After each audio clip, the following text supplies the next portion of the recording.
What's that? Well, here we go. Okay. Okay. Welcome to the Essex Junction Trustees meeting. Please join us for the Pledge of Allegiance. I pledge Allegiance to the flag of the United States of America and to the republic for which it stands, one nation, under God, indivisible, with liberty and justice for all. Welcome, everybody, and if you haven't signed in, please do so at a chance. Evan, do we have any, manager, do we have any, should be a little more formal, additions to or changes to the agenda? Evan's fine, and nope, believe it or not, we do not. All right, thank you. So we'll just proceed with the agenda as it is. First order of business, anyone from the audience have a comment or question about something that's not on the agenda tonight? Okay, hearing none, we'll proceed to the public hearing on the Vermont Housing Data Community Profile Report. Leslie Black-Plumeau. So I'm Welcome, Leslie. No, so my name is Mia Watson. Oh, okay, sorry. Leslie should be here very soon. I think she's just running a little bit late. Do you but want to I wait, can- would you prefer to wait for her, or are you okay going on by yourself? I prefer waiting if that's okay. I think we otherwise might be can able do to, if you wouldn't mind, we can probably, it might be about 10 minutes or so. I think that's fine. Is that okay? That's fine with me. So I will make a motion that we move up the business item for presentation of the FYE. Actually, I'm wondering how long the audit report is going to take. Is that going to be longer? 5 minutes? 5 10 minutes? Okay, I'll make a motion that we move up the presentation to FYE 18 audit by Casey Scandor. Second. Okay. All in favor? Aye. Aye. Okay. You okay, Casey, with that? I'm good with that. All right, thank you. Watch out for the cords.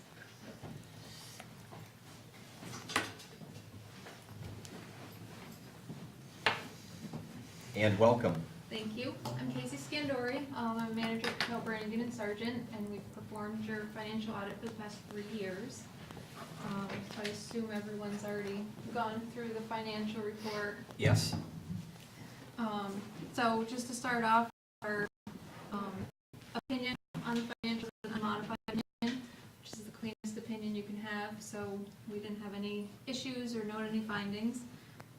During the year, the village had $1.3 million of federal expenditures, which means you're also required to have a single audit.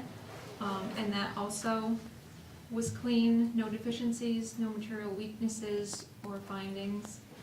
The financials themselves are pretty consistent with the prior year. The only new items to note are the new village acquired the rec department. Yes. So that is showing, there's a footnote on that on page 33, and on page 2 it shows the transfer of operations. So the fixed assets and the debt came over as is, and any cash was recorded as contribution income. Other than that, the only footnote is footnote 22 on page 33, which is GASB 77, which is just a required disclosure for abatements. Disclosure only, no adjustments required for that. Other than that, the financials are consistent with the prior year. Everything looked good. Your equity is all in line with your policies, and the audit went well. We are at the offices for a week, doing both the town and the village,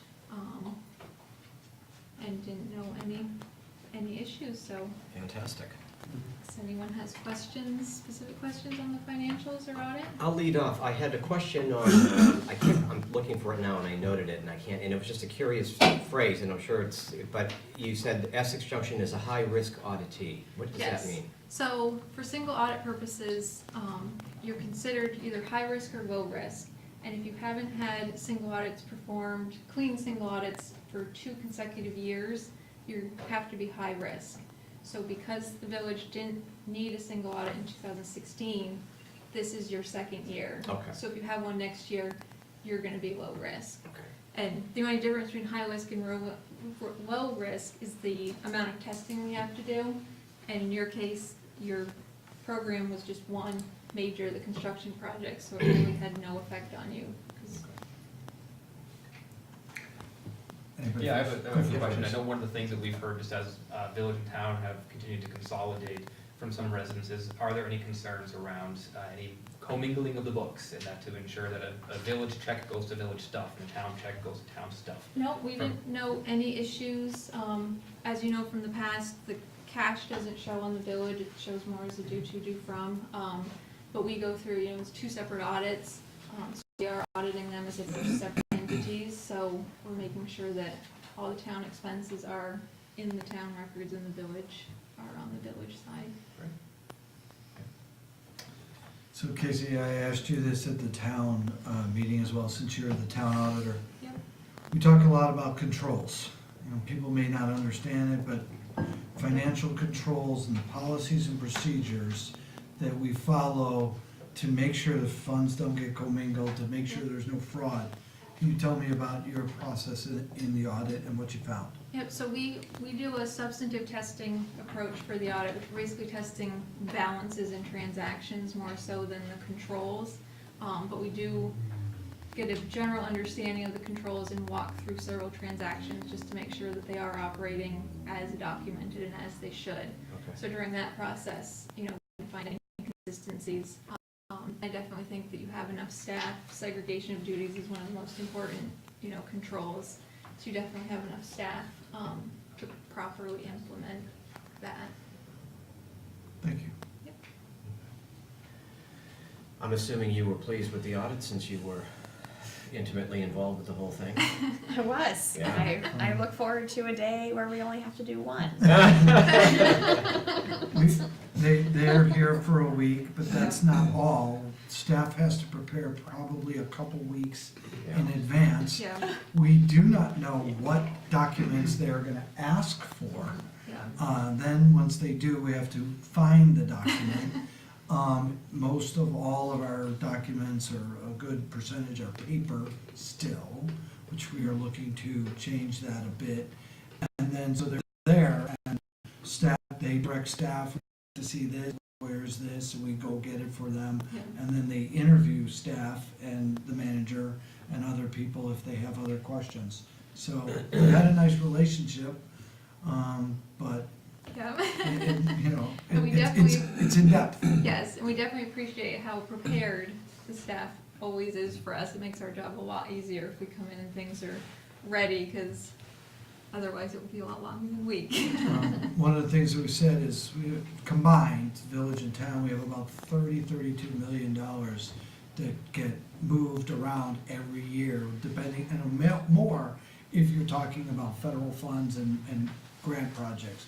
So you have $32 million running through our system with invoices, payments, audits, state projects, V-grants, and finance keeps it all straight, and our auditor looks at it. We appreciate it, but you are a lot. So, thank you. Any other questions for Casey?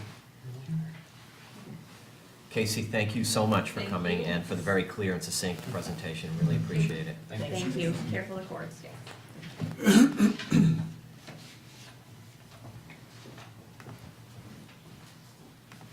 And so, are we ready to switch back and have the public hearing for the Vermont Housing Data Yes. Profile Report?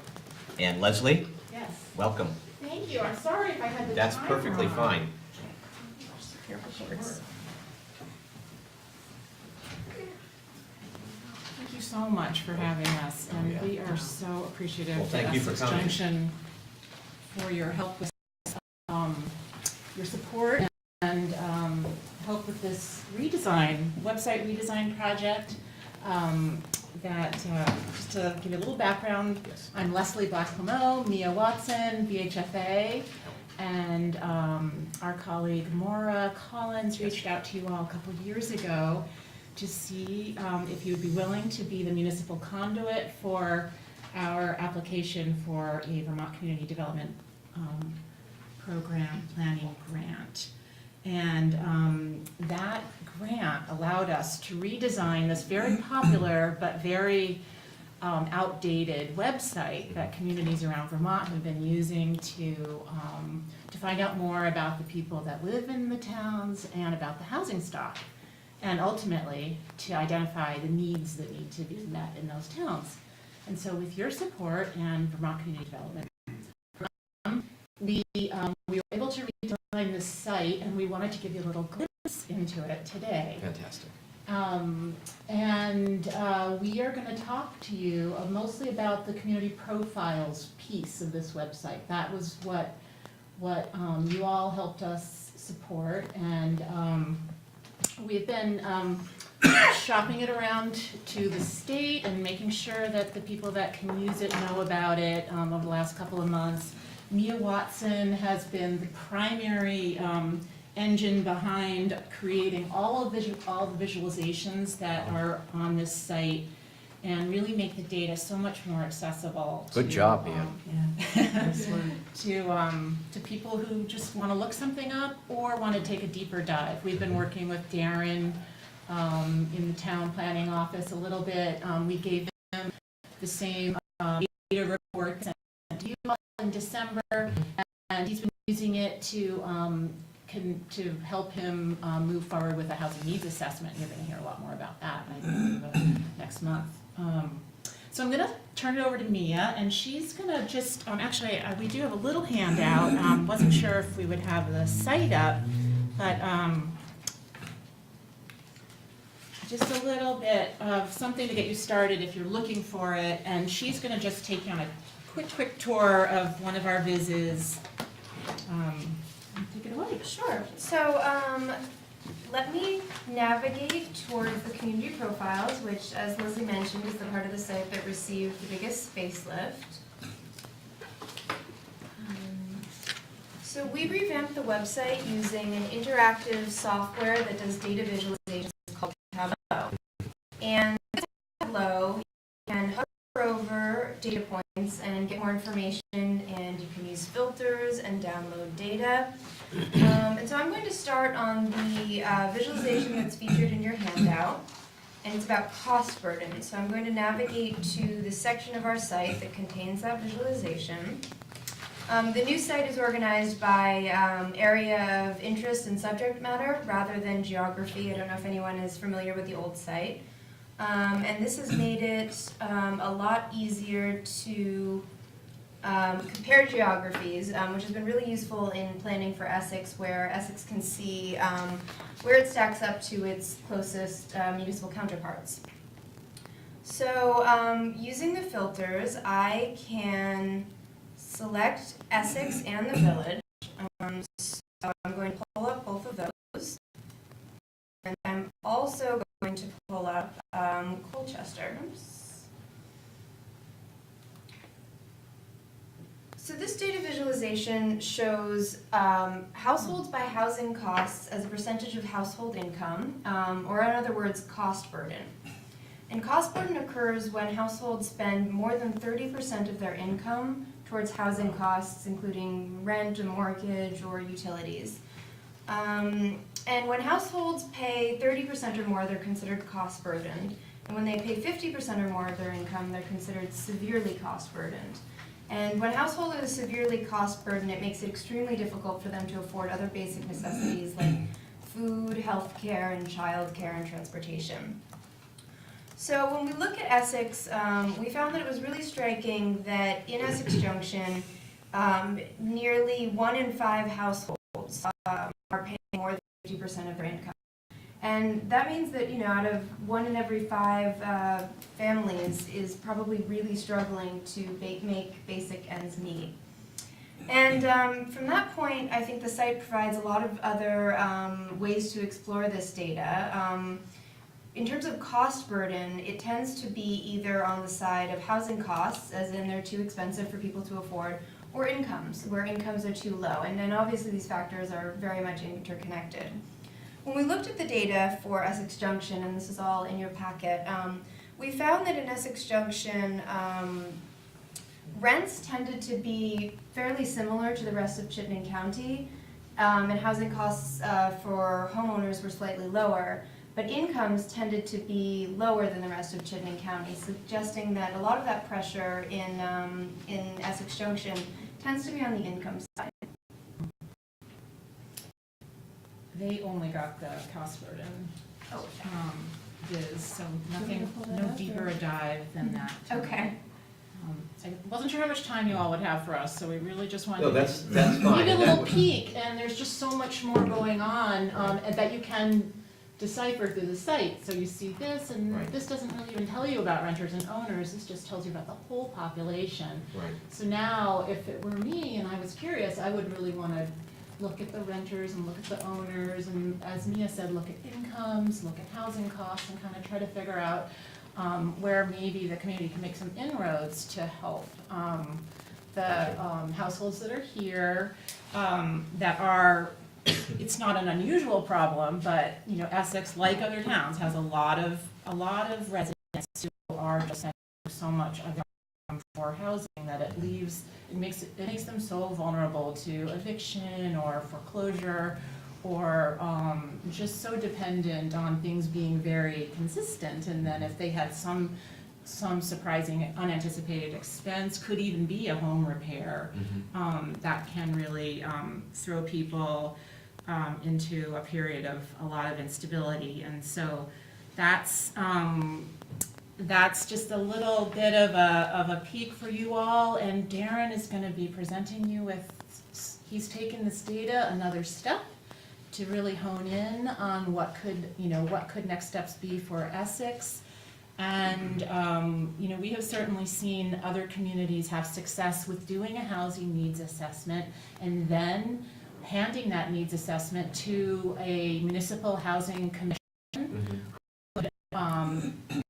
Sort through all of the findings, and if there are recommendations, figure out how to take them forward. There's a lot, usually a housing needs assessment stops, and then there's a pretty big chunk of work that needs to happen before those findings can become like policy levers for you all to use, because you do have policy levers at your control here in the in the municipal office. And so we're excited for you all to be taking your next steps, and want to just let you know that we're a resource. VHFA has staff that live in Essex Junction. Mia walked here. So we are happy to continue to support you all as you go forward in this exploration. Trustees have questions. I think Just we one. I'd love to answer questions. I see the top there, 2017 is the data now. That's the most up-to-date. Right, that's from the US Census Bureau, and obviously they're on quite a lag once they compile all the data. So 2017 is the most recent year for all of that data, which is about half the site, but we do have more recent data on home sales from property transfer tax records. And basically as data appears, it gets added to the site. Yeah, you won't see a lot of changes from year to year. In fact, when we did this report for you all in December, 2016 was the most recent data available from ACS. And one of the nice things about the redesign is we can so much more quickly import the new data each year as it becomes available from the different sources. And so we now have even more recent data than you all have in your in the packet that I handed around. And there is, like I said, things don't change too much in Vermont from year to year. Some consistency in terms of the level of housing cost burden among the residents. And the new site lets us pivot a lot more easily between different years and geographies and different filter options, so you can choose what level of cost burden, for instance, you want to look at this visualization. So it's very dynamic. A quick clarification on this chart, if you can click back on the paying 50%. Yep. Is this saying that is the 50% also a part of those paying 30%, or are these two mutually exclusive? So is They're there, part of it. Yes. okay, so it's not that 56% of our population is paying more than they should? No, well, no, no, exactly. Okay. You, the 40% are paying, well, this 38% are paying what we consider an unaffordable amount of their income for housing, which which is 30% or more of their income. Right. And then, but a subset of those Okay. are paying really consistently high portion of income. Right, and the visualizations usually on the bottom have a description of, clarifying what we mean when we use different terms. Interesting. This is great. Lane, you have a question? I did, but I didn't want to take up too much Oh, time. good, I go, Oh. go for it. I'm wondering if we could see one more visualization. Did Do you have anything in mind? Can you show us rental housing costs? Sure. Please.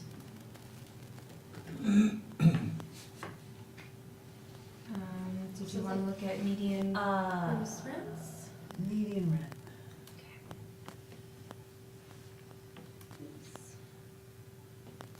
So let me pull up Essex. And the Census Bureau tabulates Essex and Essex Junction separately, although Essex is inclusive of Essex Junction, so you wouldn't want to add those together. Source, the state of Vermont does include Essex Junction as a separate entity for most of their data. So they're pretty similar. This is median. Right, this is the median gross rent, so this is all of the rents. If you scroll down on the same page, we do have median gross rents by number of bedrooms. Oh, scroll So down so we can see, yeah. Can you do the Essex Junction thing on that too? I can. Thank you.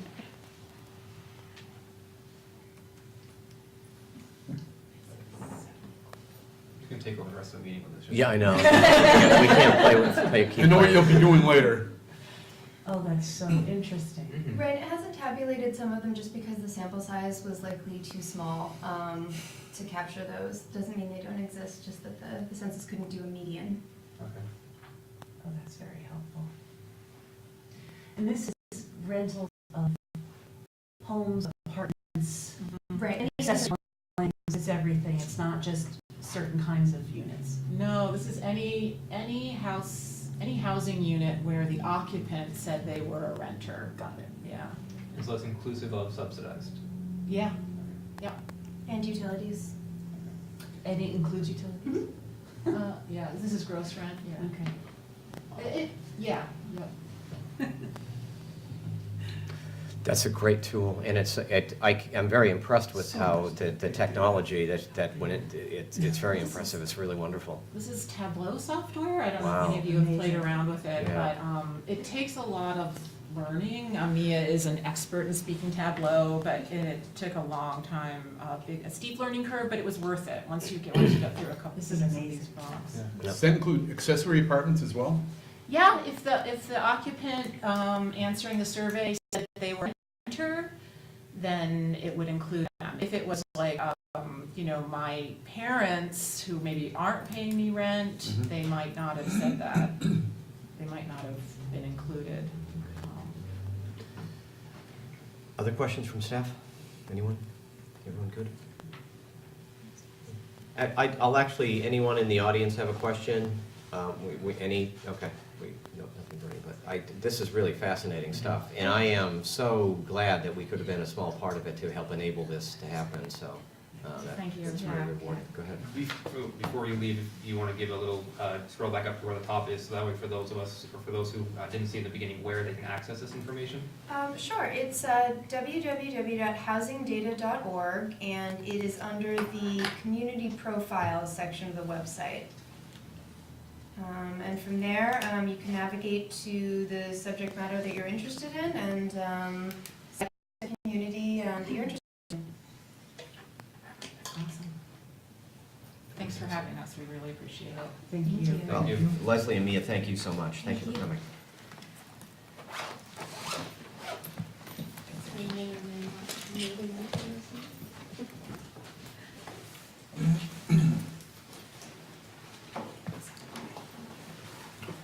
Okay, Oh, thank you.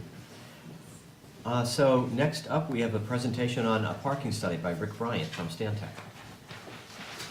Welcome, Rick. Thank you. We have a presentation on a thumb drive, and I there's also think a it- PDF sent earlier in the day. I don't know if you have that. I'll ask Sarah if she has it. Sarah, do we have that lined up? Oh, you put it in?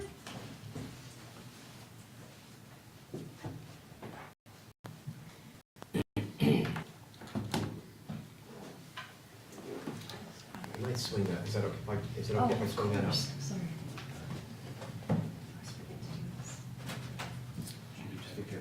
I will let you take it from there, but be careful with that. You good? Yeah. Sorry we didn't do this sooner. Assuming this is the same that we have on our. Yeah. Okay.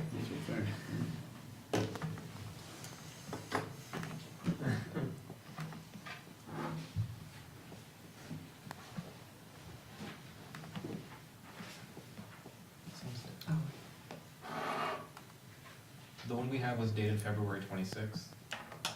Are there any substantial differences? I think it's the same, it's supposed to be the same, I think it's the full report.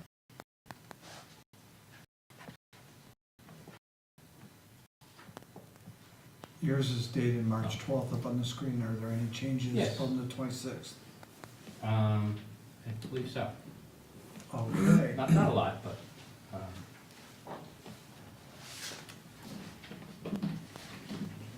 oh, Welcome. thank you once again for having us here. I'm Rick Bryant with Stantec. Justin LaPearl is with me in the back, helped with this Justin. study, and will be taking notes. We're here at the request of Robin Pierce. Right. And Peter Keating of the Chittenden County Regional Planning Commission. Hi, Peter. And we were asked to assess parking conditions in the village, Mm-hmm. take a look into the future, what may happen in the near term, Mm-hmm. and offer recommendations. Okay. And we have completed the data collection piece, have done some analysis. There's some fine tuning left to happen, but we've learned enough that it's valuable, I think, to share what we know at this point Yes. and get some of your feedback that'll Okay. lead us to wrapping things up.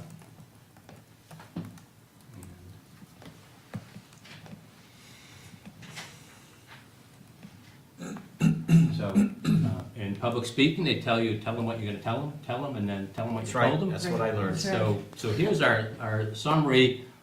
Based on the work that we've done, you have an adequate parking supply in the village. In spite of what people may say when they show up trying to get to a particular business and can't park at the front door, there is parking out there. There are a few hot spots. We did a very granular assessment of parking, so we know where the areas where people might complain about. Mm-hmm. We, looking at future conditions, think it could be a new hot spot to come up, and we'll talk about that. Remedies, and remedies that don't necessarily involve spending a lot of money building new structures, which I think is the good news. So what we did, short answer when I tell people I'm a traffic engineer is that I count cars. Yes. And we did a lot of that. We're out there with our clipboards, walking through every lot, several laps over the course of an afternoon and 2 evenings, and figured out where people were parking and how many people were parked.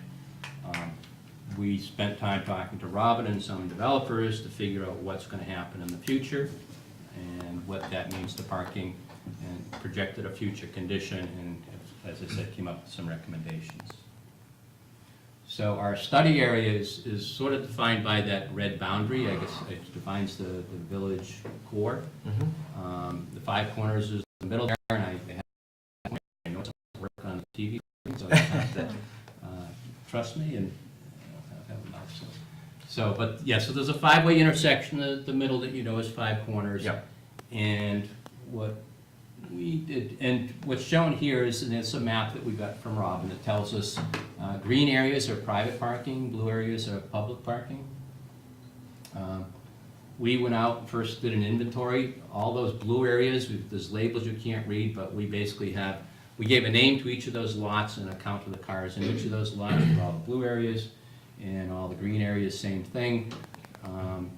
Again, those are the private spots, and you'll see at least that there's different color patterns used in this figure, Mm-hmm. and the heavy black lines defining the 5 corners. What we did in our data collection and our data summary is we looked at each of the wedges that comprise the 5 corners, separate zones. And the premise for that, and you may agree or disagree with this, but if you have business in one wedge, you'd like to park there. Yeah. And not have to cross one of the major streets that constitutes the 5 corners. Okay. And from a traffic perspective, with the congestion levels you have, certainly you don't want to interrupt vehicular traffic with more pedestrian crossings than you need. So we approach it as each of these 5 wedges should be self-sustaining from a parking perspective. Okay. They don't have to be. You can certainly park in one and walk to the other. pedestrian safety perspective. That is what we viewed as an ideal scenario. We did, as I said, multiple surveys. We get out there in August so that we capture farmers market when some public spaces are out of service for the market itself and demand spikes because people are coming for the market. We then wanted to look at evening and weekday conditions, so we have a typical weekday at evening, midday, I'm sorry. When business is active, when the town hall is full, what's going on? So we have that midday picture as the first study, the farmer's market on the second, and then when the restaurants are busy on Friday evening, we went out and caught the restaurant activity as well. So you had 3 different periods we looked at, and 3 different chart areas that you see here. The first one on the left, the Wednesday, is the midday condition that we looked at. So this is not farmer's market day. And you see by time of day starting left to right, 10:30 to 1 p.m. There are different cycles that we did in counted cars. And don't be scared by the blue bars reaching the top of the graph. The top of the graph is 60% occupied. Yep. It's not 100%. So what you're seeing is that the public spaces are more heavily used midday than they are in the evening hours that we surveyed, spiking at 57% at 12:30 p.m. But the private spaces aren't quite so busy, peaking out about 32%. So when I told you at the beginning there's lots of extra parking out there, this There it is your is. most telling evidence. Overall, you're nowhere near full up on Right. parking. You see the next Wednesday is the afternoon period coinciding with the farmer's market. The restaurants are starting to pick up a little bit, so you see those red bars, which are the private parking, start to climb up in the evening hours, and they're about the same level on Friday evening, but the people who work here have gone home, so some of the public parking space demand, those blue bars should go down. So that's kind of your time of day trends that we observed. And again, the overall looks good, but there were particular hot spots during the daytime. What we saw is spaces around this building in the library tend to fill up. I'm not forgetting street names. A couple of on-street areas shown in red in the drawing also get operating close to capacity. Again, those are single blocks or half blocks even. The other side of the road isn't so full. So those don't worry us so much. It's really in and around the library that the parking demands tend to be. And again, it's a midday condition. When we look to the evening, Friday evening, farmer's market evening, the hot spots show up around McGillicuddy's restaurant with some spillover, we believe, to the Lincoln Inn. Some of that demand on that side obviously is theirs, but rumor has it people may cross the street to get from one restaurant to parking at the other. So looking to the future, again, we tried to understand what was going to happen out here that could affect parking supply and demand. And there are 2 types of projects we were tracking. There were roadway projects that may or not add parking to the roadway system. And then there's development projects that add parking and also add some demand because they're bringing new people into the village. So the projects are shown on the map here. To the right is the Crescent Connector, a new roadway project.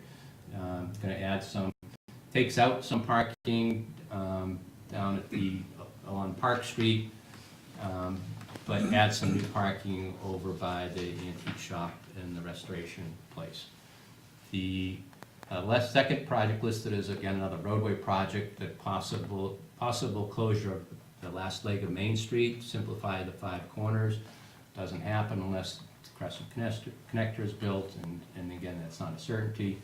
But that takes away some on-street parking. We see where they may be able to fill in some replacement parking, but we're going to lose some numbers there. The other 4 listings, number 3 is the senior housing project that Andy is building just down the street, which I think is going up. Not sure the timetable to complete, but that's housing with on-site parking. He's got a second lot he's been talking about developing. It would also be housing, floor, and on-site parking. Likewise, there's a kind of sister project next door that Hinsdale is looking at, similar program. And then Chittenden Crossing, you see three components. There's the kind of the big triangle to the south, mostly residential, some commercial, a lot of on-site parking. That looks like it's pretty much self-contained. The top piece on Maple Street, first look at numbers on that, not quite as balanced. We think there may be some issues there, we'll talk about that. And then the other triangle that fronts on Park Street is a little bit up in the air right now, so we don't have final answers on that. Rick, can I just interrupt you really quick? So when you're saying these future projects, you mean that these are going to be accessible, make more parking available? Is that what you're implying with these? Or? We looked at it from this perspective. This is just a master plan. It's a little, we're told this is a dated master plan, but Right. This, for example, Chittenden Crossing, what we did is we had spaces lost and added. So the building program has a footprint. And of all the spaces we surveyed, how many spaces get taken out of service by that footprint? I see. And if those spaces are being used by somebody today, or if there's a building in that footprint that is generating parking demand, we took that out of the demand side of it. Right. And then we add back in whatever it is they're gonna build. So if they're building 40 housing units and we assign one parked vehicle per housing unit, we add that back in. If they're building 50 spaces to support those, we add those back in. Okay. So we went project by project and did the plus minus on each of them. And we carried them through kind of sequentially. So if one of them dropped out, we could delete that from the spreadsheet and still get the end number on it. Okay. So that's the math that we did to go through. And again, it's to come back to the situation of, are we above, below, do we have hot spots? And so when we do that, here's, again, another summary by those 5 zones or wedges that we talked about, but the overall is on the left. We looked at Friday, we looked at both midday and evening, Friday evening. Friday evening is the more critical, which is I'm showing here. And we hit 36% utilization on the Friday evening in the public spaces. Again, plenty of reserve capacity. And even the private spaces max out at 64%, plenty of spaces. And if you go around the circle at each of the 5 zones, you'll actually gain 7.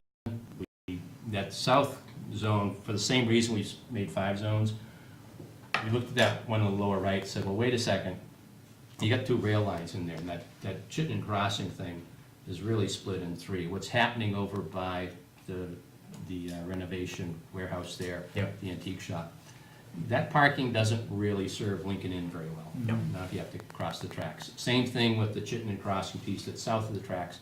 Those don't connect very well.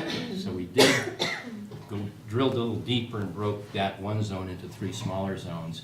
And we did see everything's fine except in that Lincoln Inn piece where the numbers we had for their program showed that they weren't providing enough parking on that Maple Street building, and the initial numbers on the other building in front on Park Street looked shy as well.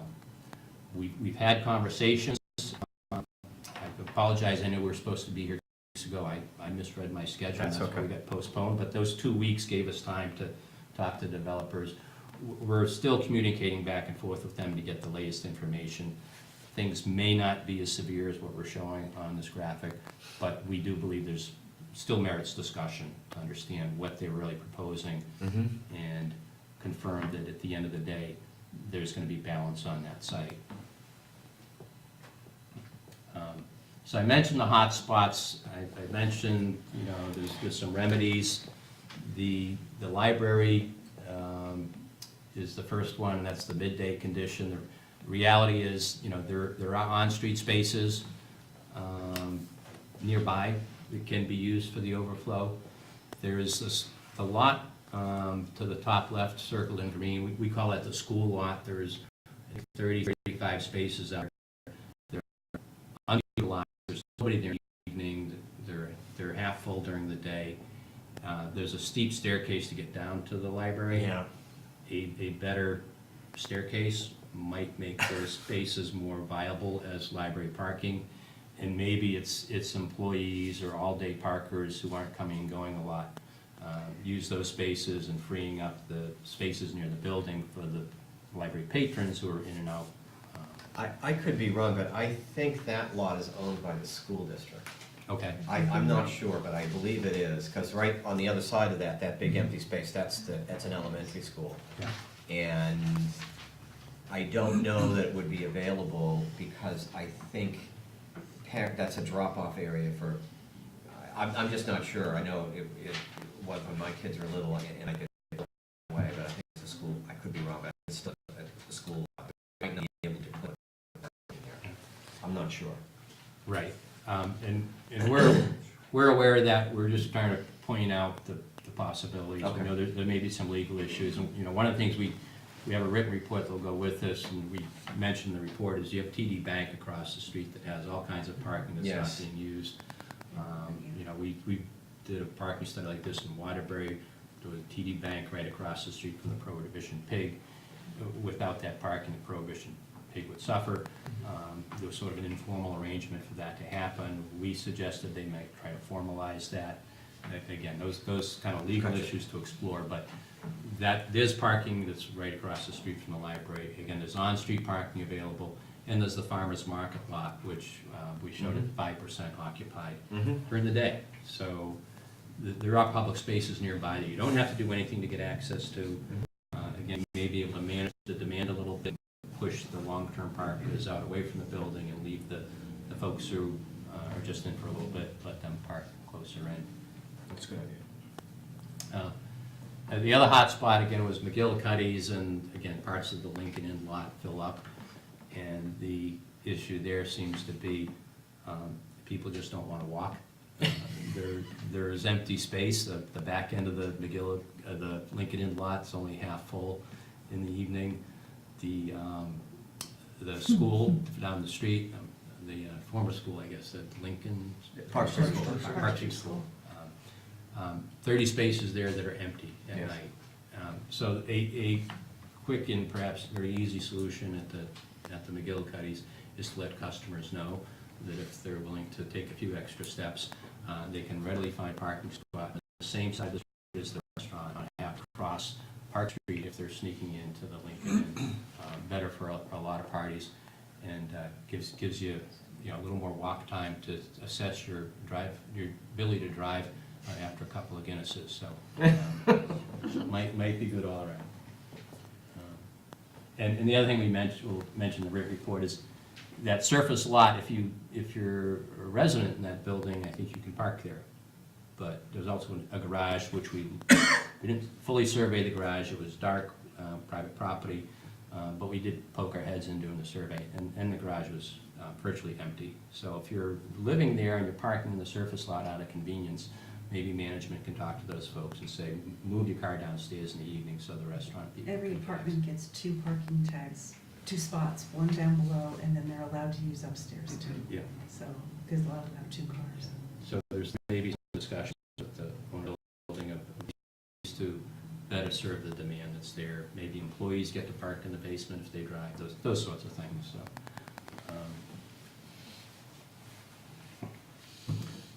Zone 3 North, as we're calling it, that again, the numbers are still kind of up in the air. Looking around, there's enough empty spaces. Maybe you do nothing. Maybe it's okay to have it be underparked, knowing that there's public parking nearby. Things are in a state where you could look at the building program. Maybe you build fewer units. Maybe you have them build more parking. And maybe there's issues in terms of managing the supply of the parking demand in terms of if you've got spaces for residents that are going to be available for them at night, do you make those available to commercial activities during the day or even into the evening? Maybe your reserved residential space doesn't kick in until 10 o'clock when the restaurant traffic is gone. So there's ways to manage supply and constrain demand. Even at leases, you could tell people you get one spot, or your second spot costs an exorbitant amount. So you create an incentive to keep the demand down. So, public speaking 101, we'll review what we told you. there's plenty of supply out there. The hotspots are manageable, and the one that could become a problem in the future is, it's still in a state of flux, and I think there's time to work with that developer to get things right on that piece of property. Thank you, Rick. Thank you. I'll lead off with a question. As you are probably aware, people tend not to question electrical engineers or chemical engineers or HVAC engineers, but traffic engineers, for some reason, everyone is a traffic engineer and people question your authority. But even though, so we've got objective data, but despite the objective data that says there's plenty of parking available, you have people's perceptions. Yep. And people's perceptions are is that there's not. So what do you, having dealt with this sort of thing before, what are some of the recommendations for changing people's perceptions? Do you have any sort of general ideas about how you approach that? I think the key there is, education and communication.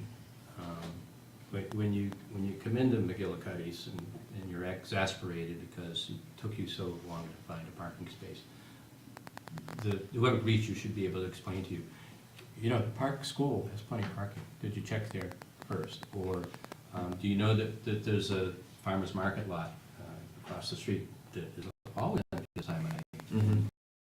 That information, if you can share it with the customer, a website, so that when you're logging in to make your dinner reservation, it tells you where's the best place to park at this particular time. Does more public street signage help? I think that if it's a public lot, you need to have wayfinding signage. So Okay. yeah, the standard green and white big P sign tells you where the lot is. Okay. If you don't have those, then certainly you want to place those where they belong. Okay, thanks. McGillicuddy's actually does have, I know the owner, he actually has a map of the village center, and it denotes the areas where people can park other than the lot over there. So he's already taken, that advice and put it in place there as you come in around the front door. Also, I agree with what you're saying about the parking situation here. I think the education factor and getting people and like George said, just getting people willing to walk a little bit more further distance. I mean, go down into Burlington, people will walk several blocks just to get to the restaurant, or go to Boston or Montreal and you'll walk a mile. But the other thing is, I think there's opportunities, like you were saying, with the use of the TD Bank lot down in Waterbury, I'm quite familiar with. Down in Burlington on Lake Street, they have a, right where Foam, the brewery is down on Lake Street. Beside that, I forget the business, I think it's a financial investment brokerage or something.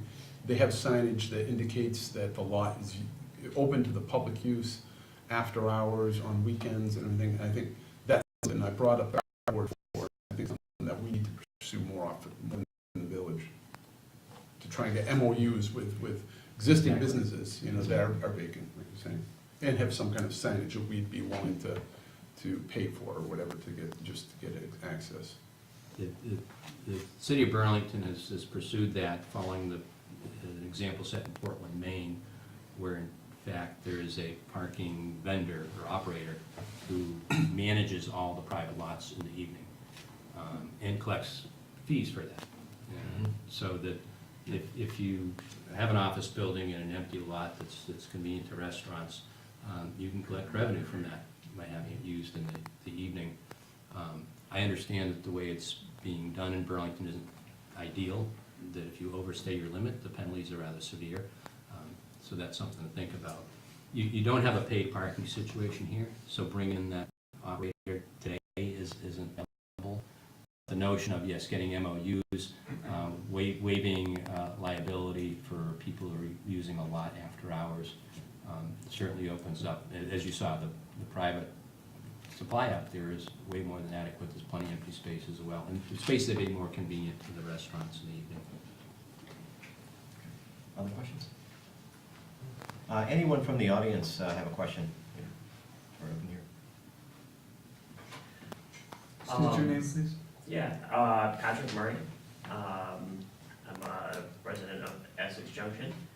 I'm curious, you did this review and you did it on those specific dates. I mean, generally when I'm looking at a data set, I like to see a number of dates to make sure that we're not drawing conclusions from one particularly light night or one particularly heavy night. Was the thought that, maybe you might need to go out more than one time to get the, a sort of a proper data set, or do you feel, in your opinion, that just going out the one time was sufficient? Well, we were out 3 times, not once. Well, right, but I noticed that you're 3 times, we're surveying different times of the day, so, you didn't look at, say, 3 or 4 Friday evenings. We would go out and count every night if we could, but, we have to work with budgets and do what makes sense. We try to get our surveys done in the August, September timeframe, because we just know that's the peak activity period. We do a lot of traffic work in the state. We know, looking at traffic volume data, that the summer months are the busy months.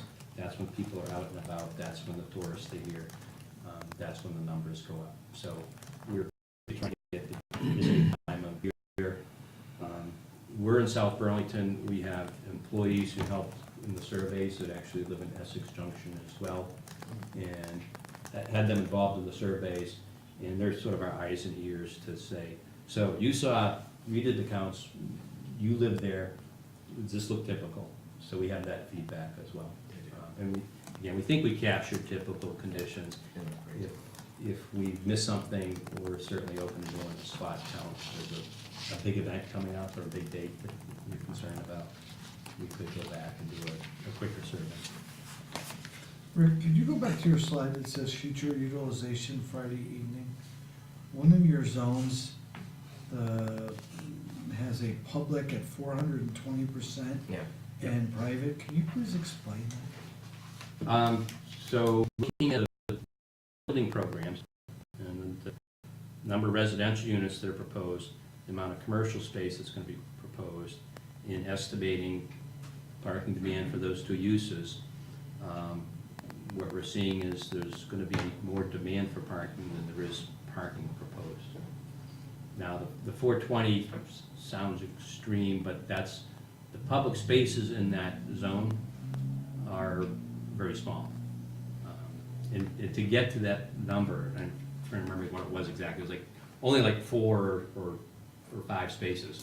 What we, again, looking at what we know of those projects that are still in flux, we said, okay, if it's 40 housing units and you're building 45 spaces and you're gonna assign 1 space per resident unit, then you only have 5 spaces left over. We call those public spaces, which serve the commercial that are part of the program, and assuming they don't have dedicated spaces. They're tight. No. They're like, okay. So we started with a very small number of about 5, so at 420, saying we have 20 cars want to fit into 5 spaces. So the percentage numbers is a huge deficit, but 5 versus 20 isn't such a big deficit. Finding 15 spaces is a lot easier, I think, than the concept of solving 420% shortfall. And back to your comment, if the village were to look at parking, you suggest looking at them in quadrants and staying on the same side of the street for logical reasons. It can be very difficult to cross 5 corners. Park Street, and you should anywhere near the intersection. You should be at an intersection, like where Park and Park Terrace come together. But you're saying do your parking look on the same side of the street. That's our recommendation. Interesting. And again, and in the short term, we talked about the library situation, if you're at the farmer's market lot, you'd be crossing the street. Which we need to say we're on camera, is vacant. Yeah. There's spaces there every day, all night, up until midnight. Now, there's a crosswalk right out here in Park Street that you'd have to use to get to the library if you were in that lot. That if that's the strategy, then that crosswalk probably wants to be upgraded. You're gonna use rapid flashing beacons or something to make it stand out more. Excuse me. Generally, just as there is some public spaces, they may not be necessarily in the quadrant you want to be in. They generally are right now. I mean, by each of the, other than that Lincoln Inn piece, what we're seeing is each quadrant has enough parking. But you want to keep it that way going forward. Just like I say, the Chittenden Crossing project needs a little closer look to make sure that you're gonna be able to keep that going forward, with each zone having its own parking. And my last question, where do you see pedestrian and bike utilization in any of these projections? The existing demand is what we measured. So if there's people using bikes and walking, we're not counting them, but it's reflected in the numbers that we're seeing. The forecasting, we use industry standard parking demand rates, but even inch those down a little bit with the understanding that it is a village center. The new development that's being proposed is residential above commercial. So you've got a built-in market of people that will be able to walk to these destinations and not have to drive, so that car that's in a residential space doesn't need a customer space as well. It just stays where it is. So we're being kind of aggressive, I guess, in saying that we know there's going to be travel by other modes, and we really haven't pushed the parking estimates real high. Okay. And again, that's to reflect the existing conditions in the back of our mind. And we're a big company. We're 20,000 people worldwide. We've got a number of people who are thought leaders in the autonomous vehicle realm. I talk to on a semi-regular basis, and they're very fearful of telling anybody to build new parking. Just with the trends and demographics that younger people aren't getting licenses, they'd rather be on their phone than behind the wheel of a car. They'd rather sit in an Uber or on a bus than have to drive themselves. And the autonomous vehicle, it's just going to take you to the door and then disappear, says you don't need parking. So we'd be very cautious to say, oh yeah, you got a 10-car shortfall here, you better build a garage. Because in 10, 15 years, you'd be scratching your heads, why did we do that? Just curious that you bringing up the autonomous vehicles and Uber and such with the millennial generation and onward. Do you foresee that really being realistic in a very rural state where you don't have the mass transit density that, I mean, relative to major metropolitan areas, Boston, New York, Chicago, areas where that autonomous vehicles maybe would be much more realistic, I believe realistic, Yeah. Whereas here you've got people that come in from Fairfax, I don't foresee us ever having mass transit like you do in major metropolitan areas and such. So people really, it's kind of a necessary evil in the community like Vermont to have a vehicle to be able to get around beyond, somebody who's maybe elderly or something that doesn't need to go to work on a daily basis, or have children at school, or bring their children to their friends, with a lot of these schools are union schools where they're going distances just to get to the school and such. I think this whole autonomous trend is going to first germinate in the bigger cities, and it already has. I mean, Right. the applications that are happening for the economics of the density, the efficiencies. But as with other technologies, the rideshare, the car share Vermont, those kinds of things started in the big city, but they've made it to Vermont. So and again, we don't know exactly how this is all going to play out, but I would not be surprised if the economies are figured out that it can be viable at some level of penetration up here as well. And I would say, but yeah, it could happen to some extent, for sure. Other questions for you? Well, for now, I think I want to say thank you very much. Thank you. Great Very presentation and informative. very Thank you. thought-provoking. Really appreciate it. Very informative. Thank you. Thank you.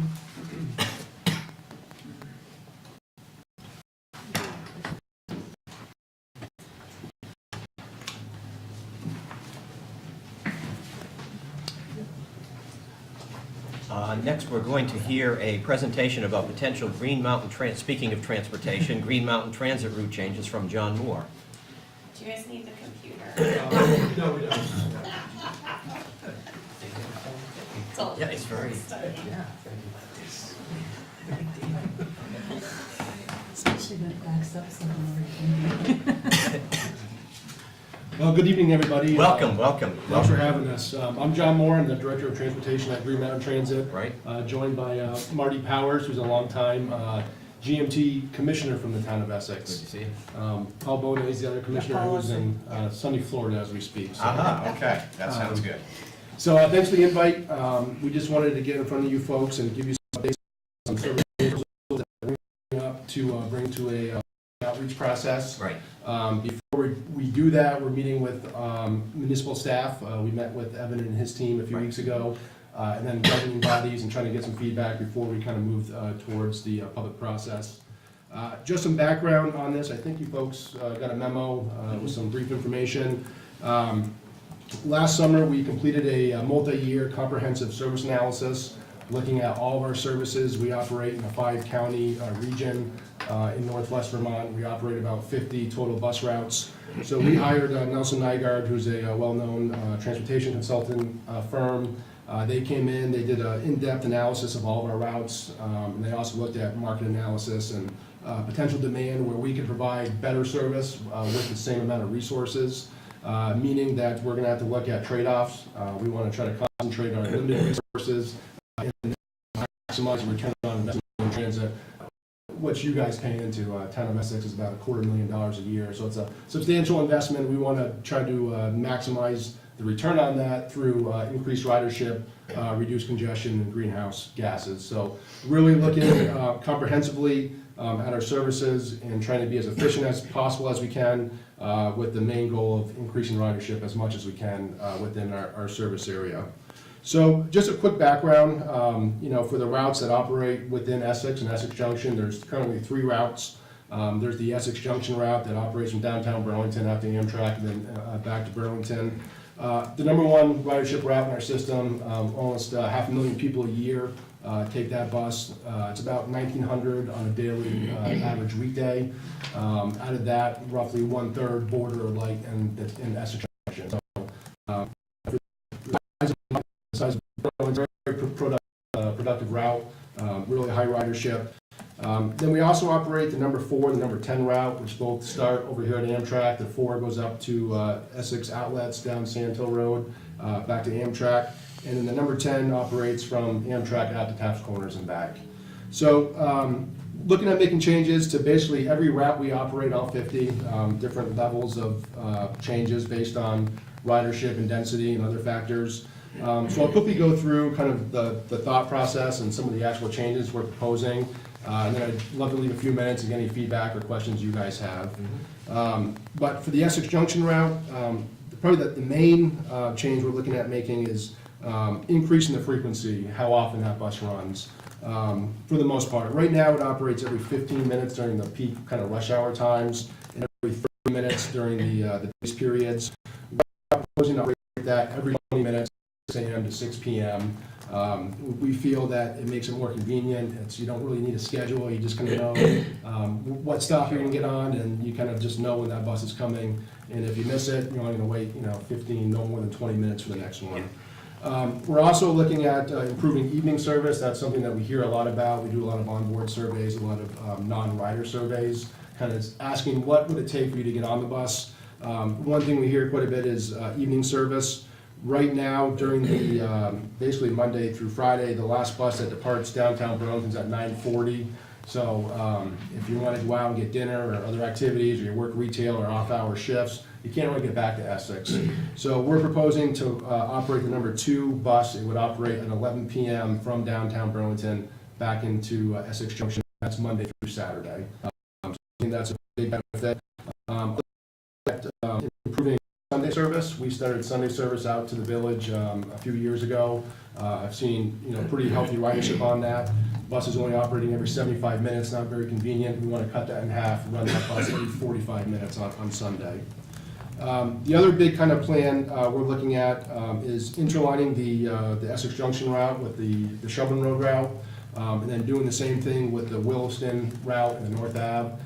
Essentially what that means is every bus that leaves Amtrak, it will go down to our transit center in downtown Burlington, and it will always turn into the number 6 route. So if you needed to transfer from or travel from Essex to Shelburne, you don't have to worry about a transfer. You stay on that bus and you're able to make that seamless trip. And then conversely, we'll do that same thing with the bus that travels on North Ave in Burlington and then out to Taft Corners, creating a kind of a rapid transit system, if you will, with 2 main routes, and you can get just anywhere on those main doors with no more than 1 transfer. We're really trying to minimize the number of transfers and make our service as convenient as possible, again, to increase ridership. So again, to make some of these improvements, there's got to be trade-offs. We initially, when we did this study, we were looking at cost neutral kind of scenario. As you may have heard, we've experienced some budget challenges for this upcoming fiscal year. So we've had to scale back the plan a little bit to kind of meet our budgetary realities. So a few things we're looking at doing is to pay for some of these improvements. Number one, the number 2 bus that travels into Amtrak currently takes a right on the South Summit Street and then serves West and South Street. We're proposing to route that bus directly to Amtrak via the 5 Corners. For the most part, we're trying to save some time, so we add that frequency. But we also feel that for the most part, that neighborhood off of South Summit Street is very walkable out to Pearl Street. It's actually the neighborhood I live in. When I take the bus, it's actually quicker to walk out to Pearl Street, because if you get on in that Indian Acres neighborhood, number one, you have to travel to Amtrak, but then the bus sits there for 10 minutes. Yeah. So for folks that are trying to have the quickest trip, they're walking out to Pearl Street anyways. Our ridership shows that only about 2% of the total route ridership gets on in those areas, and about half of that's at Global Foundries. So the other proposal, the number 2, would be to eliminate the Global Foundries bus stop, and then we'd actually replace that with the next route combination we'll talk about. So those are kind of the 2 geographic service changes, from our perspective, and we'd love to get your thoughts, and then of course the public's thoughts, but the improvements are worth those trade-offs. So then the other 2 routes I mentioned, lower ridership, those routes are both under 20,000 annually, so just to put it into perspective, the Essex Junction is doing about 40,000 a month. So again, low ridership, but still valuable routes that we want to maintain and provide service to Essex. So a few larger scale changes, I guess, but again, some improvements we think are worth the trade-off. So the underlying thought is to combine the Essex Center and the number 10 route. That would be 1 bus that would operate all day long. Right now, the number 4 has about a 3-hour gap in the middle of the day that does not operate any service. So under this combination, we would have all-day service from the outlets to Taft Corners. So all that new development at the outlets would be served well as new Saturday service. Right now, there's no Saturday service to the outlets, or up 15 Amtrak to the outlets. So all those things are on the weekends. Again, trade-offs involved. The first trade-off would be that route would terminate at the outlets. So any service east of the outlets would no longer be served under this proposal. One thing we're working through, and we worked with Evan and his team and talked about this, and GMD's had some subsequent conversations with the school district. This school year, we entered into an agreement with the school district where high school and middle school kids ride the bus for free, and then we build the school district. So that number 4 route, which has historically been our lowest ridership route in the system, is up 60% for this fiscal year. So still trying to work through that. We certainly want to, again, be as efficient as possible. It may be counterproductive to cut a route that's up 60%. So we're trying to get creative and maintain as much of that service as we can.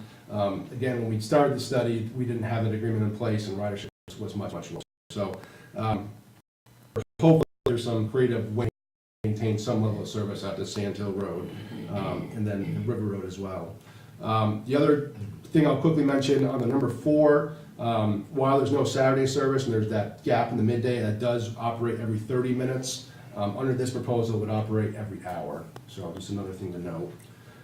So in addition to these service change proposals, we're also going to be proposing to increase the base cash fare. We have not had a cash fare increase since 2005, so obviously a lot of inflation and cost increases in that time. So right now it's $1.25, the full fare to ride the bus. We are proposing to increase that to $1.50. With that, there'll be two different options on the monthly pass. So we do offer an unlimited ride monthly pass, which currently costs $50. One proposal will be to maintain that $50 price while increasing the fare to $1.50. The other proposal will actually be to reduce that to $40, with the hope of incentivizing people to go to the high volume pass. There's other benefits, speed of boarding. Our fare box equipment takes less of a hit, and there's some maintenance savings there. So we'll bring both of those options out to the public and try to get feedback. But we're hoping that we can mitigate the increase of the base fare and try to get more people to take that high volume pass, which financially is a benefit to our high volume riders. So in terms of next steps, we do have a public meeting scheduled in Essex, April 8th, here in this building. So you guys are all certainly invited, and we're starting to advertise those now, so we'll have a pretty strong outreach on those meetings. We're holding, I think, 7 or 8 total public meetings in the next 4 to 6 weeks, trying to get as much feedback as we can. Our internal process will bring feedback we get from stakeholders in municipalities and of course the public to our board. We'll do that right now, planned at the April 16th board meeting. And then they'll approve or not approve changes based on the comments we receive. And then at this point, we're looking at making the implementations for our next passenger schedule, which would be on June 17th. So kind of in a nutshell, what we're proposing for changes, and then the next step to get there. And like I said, I'd love to get any feedback you folks have or any questions you might have. I have a few questions. I think you were saying that with the number 2 line, about 3% of the people coming on or off are using either Global and or South Summit in the Summit Street area? Correct. Is that right? So it's only 3%? It's about, yeah, so it's about 2.5, and about half of that is what I use. So I document that the combination of the number 4 and the number 10 would continue to serve Global Foundries. So those folks would still have bus service. They would have to either walk from Park Street or they'd have to transfer to Amtrak. Okay. So that half of that 2.5% would still have service. And that number 4, number 10 combination would become an hourly route? Correct. So they'd have to transfer, and then once an hour, get the bus out there, or just walk, take an Uber or something like that? Yeah, okay. correct. Have there been any conversations about adding in like an express bus? And think about how other communities will have an express bus that will stop 2, 3, maybe 4 times in some of the major areas, like an Amtrak, a St. Mike's, and then downtown? We've had some internal discussions with that. Obviously, it costs a little bit more money to do that if you're adding service. If you've ever taken the number bus and you want to get from Essex to downtown Burlington, it seems a lot longer than it actually takes because you are traveling through 40th and Allen and up to the hospital, which is a kind of a unnatural routing.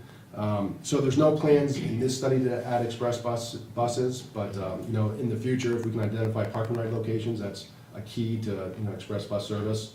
It's something that we'd certainly be open into looking at. Yeah, so I mean, I live a mile from Five Corners. My work is downtown. I have to travel a fair amount, so I do take the bus periodically. In the 40 to 45 or so minutes it would take Sure. a good day, let alone the hour and 15 on the snowy days. It just frankly is what it is. I Right. understand. One of the other questions is, as we look to as a state, as a community, try to reduce our carbon footprint and whatnot in ways that we can be more environmentally friendly to use things like mass transit and to not have so many parking spaces. Has there been any kind of an analysis in terms of what it would take to make busing free, or to make certain lines free, similar to how the college shuttle works now in Addison County? Have 2 or 3 routes that are free? Sure. Pay? Yep, so we, part of this study, there was a fair analysis, which is kind of where we landed on that increase to $1.50. About last year, $3 million was our fare revenue. So we could certainly, we'd love to go fare free. There's all sorts of studies in transit literature that's how you increase ridership, obviously, you go fare free. But to do that without decreasing service, we would have to have a backfill of about $2.3 million to keep current service levels. And right now, that just doesn't exist. But there's certainly a desire by the board to, continually look at ways to go fare-free. Just that revenue kind of replacement, that's kind of like the biggest barricade right now. I would be curious as just a test case of even what it would cost to say for everybody who boards Amtrak. Regardless of where you need to go, if you board Amtrak, it's a free ride. So if you have board, if you were then board down by Harley Davidson, tough luck. Next time you come up to Amtrak. What that kind of a cost would be in terms of just a test case. Sure.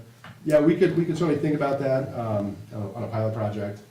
But like I said, that's the way to get people on buses, is make it convenient and as cheap as possible. Yeah, clearly. I mean, the number 4 bus increasing ridership by 60%. I mean, regardless of what's gone on in the school district and busing, the fact that that's free, that's a significant increase in Right. ridership. Are you having some changes made at the Amtrak? I read something it was the Essex Reporter, one of those. And Yes. I'm wondering if by any chance, if we did something like Express, you would want to have a place where people could wait and that kind of thing, that might be, so there might be something, I guess, in there that could be transportation related, and if you have something, you can certainly let us know. That goes along with anything that maybe facilitates something like that. The changes that are going to happen there are, their Amtrak is building improving the platform, the outdoor platform for boarding the train. And then we have a plan to have basically improve the traffic flow, so it's to optimize it for buses, and only have one-way traffic going down Railroad Ave. We are going to lose a couple of spots on Railroad Ave, parking spots on Railroad Ave, so there are some changes, and we'd love to see the building change to have more waiting space for it. That's one of our biggest desires, but we have a revenue backfill as well. Sure. I like the term revenue backfill. Yeah. Those are my questions.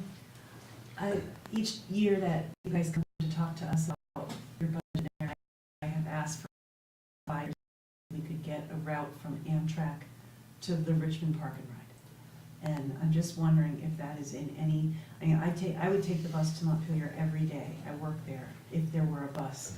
But going to the parking ride from here, I'm halfway there. I might as well just keep going. And there's a lot of Essex residents that I see at the bus, at the park and ride. Right, so that's a great point. So the Next Gen study that this kind of all stems from, there was 3 phases. There was a cost neutral, there was a moderate increase of like 10% in cost, and then a 20% kind of major expansion.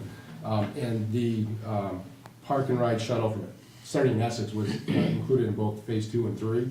And we've had multiple conversations with the state of Vermont. Obviously, if you've ever been to the Richmond Park and Ride during peak periods, It's overcrowded, it's it is. at capacity, if not over. So those conversations have happened. Again, the state of Vermont's in a backfill situation as well.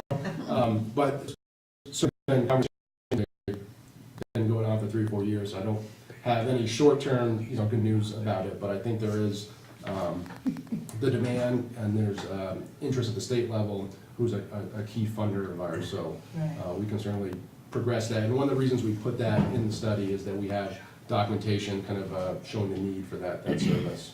So I think one day that will be an existing route. I hate to give you a guess when. Retired by then. Yeah. It's been many years. Yeah. You can still ride It it. just seems like such a no-brainer. Yeah. Other questions for John?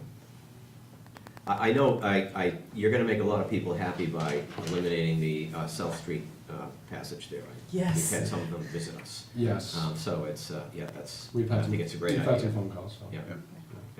No, Good idea. John, you've had the conversations with the school district, which I know they count a lot now on the Route 4 up in Essex Center, up Route 15.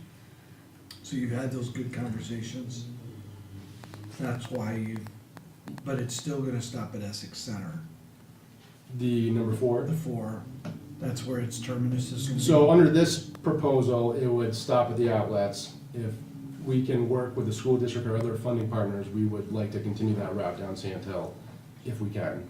But as it stands right now, it would terminate at the outlets. And do the school kids actually ride for free? They ride for free on your bus, but is the school district paying? We bill the school district per ride, yes.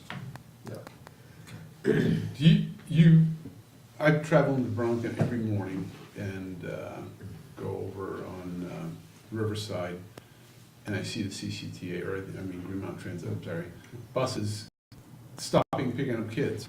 Now, that the same type of scenario that you're talking is occurring here, and the other aspect, I've had concern about this with kids. Unlike a traditional school bus, they don't have red lights, they don't have a stop sign that prohibits somebody from passing it, as well as for most of the year with snowbanks and such, and other things, the risk to the children, the vehicles that get backed up because there's no, they're stopping traffic, the width of the bus, and people are going around these vehicles. I don't know, it's just something to think about. Sure. Yeah, so similar to Essex Junction, the City of Burlington School District does not provide school transportation. So we operate what's called neighborhood trippers. So they're open to the public, but they only operate on school days, and they all terminate at a school. So they're essentially school-type services. But you're right, we don't have the stop sign and the red flashing lights, and they are open to the public. So, yeah, those are service. Other questions? Thank you very much. Thank you. Really appreciate the work. All right, thank you, Evan. Thank you, very informative. Essex to Richmond. John, Yes. thanks for being open to the comments and, of staff and the boards. Absolutely, yeah. We appreciate it. Yeah, we'll keep you guys updated. Next up, we have an update on a school resource officer and program. Good evening. Good evening. Love our meetings, you come at the beginning. We hope you got a lot out of these. I think these were pretty informative. Hey, this is all good stuff. Yeah. This is all good stuff. So, as you all know, we had our school resource officer, Kurt McGlinnis, retire after Yep. many, many years of service. And what I can tell you, one of the projects that Ron and I have been working on for almost a year now is reevaluating our services, staffing, we can do a better job. Part of that is our primary focus on our schools and our children and safety. So Ron and I have attended several school resource meetings, school safety meetings, conventions, looking at best practices. And we're looking at making a little bit of an adjustment. And I'm here today to talk to you about it so that you know that we have a plan and that we're focused, and I think the plan makes sense.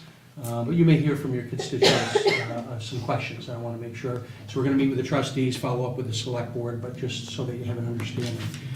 Historically, our school resource officer basically is in the graded schools.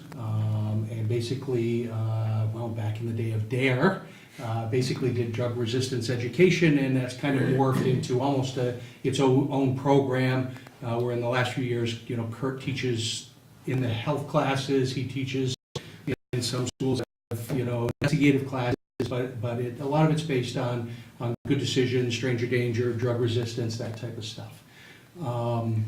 In looking at statistically where we are having incidents across our country, the graded schools are probably not, I would say, our highest area where we would have a concern. It's actually a high school. And it's basically the makeup of where we're having those incidents, who are the people that are there, the size of the population. And so in looking at it, we've decided that at least short-term, well, let me back up a little bit. We believe that we actually need 3 school resource officers, probably in the next 5 years, to be able to significantly or appropriately cover Essex and Essex Junction. We need 1 at the high school, and we need 1 for the town schools and 1 for the village schools to really cover what the standard is that we're seeing out there. If you do research on these, what's happened there, it's basically having boots on the ground at the location. They are very quick and they're over very fast, and it's basically having the security personnel to deal with it in a very quick manner. With that thought in mind, and speaking with the unified manager, we talked to the school district about those plans, about needing more officers. The village and the town for the last 28 years, through the budget, through the police budget and the taxpayers, has paid 100% of that resource officer that's in the school during the school year teaching those classes, and then we pull them back and use them on the road for traffic control and things like that during the year. We've approached the school district and talked about some help with helping them fund some school resource officers to try to hit that number 3 goal. I'm pleased to say that the school district was open to our conversation and has actually budgeted for a small percentage of the resource officer in their budget this year, with a long-term goal, hopefully, of maybe fund one, they fund one, and then maybe we split the last one, is what we're looking at maybe trying to get towards. So with Kurt being gone, we are about to replace our school resource officer. We've just hired a new officer that will backfill the position that we need, and probably very shortly, within 3 or 4 weeks, we're looking at moving the officer. School district wants him at the high school. We agree. We think that's the place where it needs to be. It's going to be a little bit more of a security than a teaching function, but they will still be involved with the students. Our goal is if the school budget passes and there's funding there, is to attempt to make up the other third of the funding that we would need to do that from the police budget, and actually add, once that budget was approved for next year, a second school resource officer. We kind of do what we've been doing, bump them between the town and the village, and then eventually get to that third position and then move them into those schools. They're going to specialize a little bit more, probably do a little less teaching, more security, more building relationships with the students, because that's what it's all about. As we do the run, hide, fight, and see something, say something, it's about being connected with the students. It's about spending time at basketball games. It's about, it's not just being a guard at the door. So as we make that move, we're probably going to move forward with putting that person, the new resource officer, into the high school. I know we're going to hear some questions. Our intent is to probably do an introduction to the new school resource officer, do something in the local newspaper, and talk a little bit about the vision and why we're making those decisions. But I wanted to come to the boards first to let you know what our vision is, why we're doing it. Certainly, if you have any thoughts or ideas, our main goal is safety. And we've got to put our limited resources where they think they're going to make a difference. But we do have a plan to backfill as soon as we can. I'm aware that at the high school, they do have security there. They have a security guard. I've seen a regular basis there, but they also have former Burlington police officer, Bill Ware, who works there. I believe, is he still there? Or I don't know if He is. Okay, so he's going to continue on in his role, whatever, he's security or To my knowledge, for the Okay. time being, he's there. I think Bill's a little long in the tooth, and he's a Yeah. friend, so I Yeah. can say that. Yeah. But you may not know that actually one of our retired police officers, Diana Moranowitz, Oh. actually works over there now as Oh, an she's employee back, at the that's school. right, yeah, she's So back. kind of the neat part is we actually have multiple, Okay. we would have one full-time and 2 retired folks that are there. Okay. So it kind of increases staffing. What are the resource officers teaching? Are they in the classroom? They're in classroom, and like I said, historically, there was a DARE program that had curriculum that was Oh, mainly okay. focused about drug resistance. They then went to Project Northland, and the last one is basically Curtin and Linda Carey developed kind of a hybrid model. And it's everything in reference to stranger danger, drug resistance, being safe on the internet. And basically what happens is they get plugged into classes with the health teacher, or maybe in civics classes talking about laws. So what we're looking at doing is a little less teaching, and put a little bit of that work on, but they will still be available and do some of that teaching. Our issue is they are also going to be our subject matter experts when we're dealing with juvenile issues.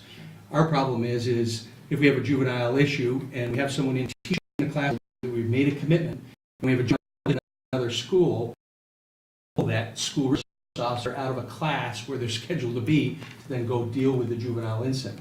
If they're more of a security type profile where they're not locked into classes where they could leave, it gives us the flexibility to move those officers around where needed. And if we've got an issue over at this school, if I have the staffing, I can move 2 school resource officers out there before I have to pull an officer off the road that's responding to calls or dealing with accidents. So again, it's trying to be smarter about how we're using those resources. Makes sense. I'm curious how you see the role of a full police officer in uniform carrying the gun versus the community outreach worker type partnership that we're doing with Howard Center. And in terms of just some of those details of, as a young person who has some type of an issue, is it a police officer coming in to mitigate the security versus mental health needs that may present themselves? So I'll start with, our school resource officers, and almost all of them out there, are unified personnel that are armed. It's what they've all grown up with. So they're gonna be the same folks. They're gonna be in uniform there. Part of what that is building good relationships with police officers when you're in trouble. Outreach person, so that person is available to those resource officers in the school. So it really depends on what the incident is. If it's something that's a violation of law, the school resource officer may be involved with that. If it's something that is a mental health issue, that school resource officer may call in that community outreach worker that will deal with that and then step away from the situation. One thing I will tell you is, as we ask the school to be involved and help pay, they want more say, which I can understand. So what we are currently looking at is, and this is common in most communities, is an MOU between us and the schools to talk about what those jobs are, what the expectations are. As you can understand, there are specific rules, educational laws, FERPA, that are real definitive lines, particularly for law enforcement, about privacy and stuff like that. So part of that is going to be us understanding where that is, doing the training and making sure that we all understand what officers at the location can and can't do, what their jobs are. But the school actually sees them more as a staff, being there full-time, than actually just having them come in to teach a class and then leave. You know, our vision is, you know, there's a cruiser out in front of every one of those schools flying the flag, so that people know, you're going to come here, there's someone here to protect the children. So. Again, we're going to have to, those folks, if we ended up with 3, what we would pretty much do is they'd rotate through. We probably would have someone stay at the high school, and then we'd have someone deal with the town schools and someone deal with the village schools, and as we needed it, we could move resources into certain areas where we need them. Maybe this is just because it's been, let's see, I graduated from Essex in 2001, so it's been a little while. I'll date myself there. So is it really that much of a security concern at the high school where we need to have a full-time police officer there? Statistically, that's where the events are happening. Those grades, that population. So it's more of prevention and in case than it Correct. is because there's currently that much of a security Correct. concern? We don't have, I mean, we deal with safety issues all the time. It is looking at the numbers and saying, if something is going to happen, and where have they happened for the last 10 years, statistically, it is in higher populations than graded schools, and it is where there is larger populations. And the students and the people that work there are all within the age groups where, so what we're trying to do is we understand that's the probability of where, if we're going to have an issue, where we're probably going to have it. We're trying to make sure at least our resources are put in those locations to begin with first. Yeah. Thank you. Absolutely. Other questions? So we're talking about making changes, but we've thought about it. We think it's the right decision. We've got a plan for the future. We've been working with the unified manager in the school district. I think we have a plan. I think we may have that second officer possibly next year, starting next year. It depends on the funding that comes through them and some creative budgeting, I guess, on my end. Wow, it's good budgeting. Yeah. Thank you for your time. Well, it's also Thanks, Chief. beneficial that we've started getting our ranks filled, vacancies, which are allowing us to keep the streets and the schools staffed. Correct. And we do thank the school district for considering this and working with us. Yeah. We absolutely. This just sort of came about in the last couple of weeks with Brian and others in the school district and their budgeting. It's a very good idea. It's a great idea. Can I just, before we lose the chief, can I just say one other quick Sure. thing? I've heard a lot of appreciation of the traffic enforcement that we've seen stepping up, as well as the fact that you now have a Facebook page and the increased Yeah, communication to the absolutely. public. I've heard a lot of great feedback, so thank you. We are trying to do better about that stuff. Could you Sure. tell them about the purse story? Sure. As you know, I was, the problem with social media is it needs to be maintained, particularly if you're doing it for a police department. So the horror stories, we did the research for years, and I was the person that was saying, no. The horror stories of, well, this got posted on a page at 2 o'clock at night, and by 6 o'clock in the morning, Channel 3 or CBS News is standing at your door wanting to know about your issue. You need to maintain and so it takes a lot of resources to do that. And being understaffed, we didn't have the resources to be able to do that, I think, in an efficient manner. There's a couple of things that, now that we've done it, and we think we've got a pretty good handle on it. A perfect example is, about a week ago, we had a purse theft from one of our local stores where a purse was stolen. Officer went down, immediately took the information, went to the security camera in the store, got a picture from the store, came back and we posted it on Facebook. In less than an hour, the person that was responsible for that was standing in my lobby. And that case was solved. So huge, powerful. We will be talking very soon about another endeavor that we're combining with a company called Ring, the doorbell, that has a neighborhood program that deals with video in neighborhoods and safety and tips and stuff like that. That is going to be free to the community, that they've tested in a couple different areas and had a significant reduction in crime, or at least being able to solve crime. So we're excited to be, again, what we're trying to do is work smarter, not harder, and use some of that technology to figure out where our issues are and apply technology where we can to be more efficient. Thank you. Thanks, Very good. thanks, Very Chief. much. Thank you, thank you.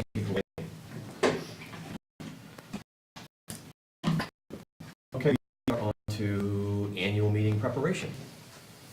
And I think we had a little bit of a discussion. We don't have, we didn't put slides and everything, all the specific stuff. I just thought what really this discussion should be about, first of all, have, I don't know, Evan and Sarah, if you want to go over this first, but basically, is this okay with us? What generally do we want to see happen at the annual meeting? And then my idea was, in terms of the specific slides, budget slides and stuff, you know, I can, or one of you, but I'm happy to do it, can just work with Sarah to get the abbreviated version of the financial pie charts and stuff. I don't think we want the entire presentation that we normally, that we had back in December for the budget hearing, but an abbreviated sort of thing. So, do you want to take it away, Sarah, or do you want me to do this, or what? How do we want to do this? George? A lot of this a lot of the stuff here about timing and menus. Same menu as there, we do the pledge, we do the anthem, that type of thing. You have the typical voting. Really what we were thinking was that George would, George would do sort of like what Max did on the select board side. Right. Maybe even abbreviated from that. Yeah. Go over some highlights. Yeah. Do some type of presentation. We have a little bit of time before that goes on. You had mentioned in some of this material about doing your announcement and just doing that overview of the budget. There are no articles, right? There's no amendments, there's no any other voting, so. Right. The thing is, it's pretty tight, it's pretty succinct, and then I don't know how deep we want to get into. I'd like to just hear your thoughts. Deep we want to get into things like alignment and various things we've done with the town. I can touch on it.